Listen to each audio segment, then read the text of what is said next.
Hello, तुम्हाला पण खायला आवडतं का? तर चला आज आपण बनवूया नवीन रेसिपी मशरूम मसाला नवीन पद्धतीने बरं का.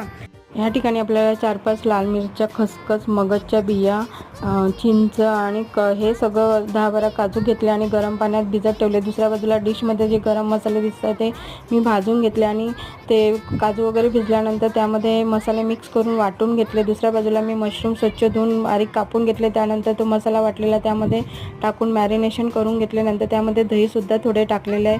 दुसऱ्या बाजूला कढईमध्ये तेल आणि तूप समप्रमाणात घेतले. नंतर मशरूम जे मॅरिनेशन करण्यासाठी ठेवले ते मसाला लावून ते त्यामध्ये टाकले आणि छान परतून घेतले. वरून मी त्यामध्ये कढीपत्ता, कोथिंबीर, थोडी कस्तुरी मेथी टाकली आणि थोडे गरम पाणी टाकले आणि छान शिजवून घेतले. त्यानंतर त्यामध्ये मीठ टाकले आणि शिजल्यानंतर खाण्यासाठी तयार आहे. मशरूम मसाला नक्की ट्राय करा, वेगळ्या पद्धतीचा आहे. प्लीज माझ्या चॅनलला लाईक, शेअर,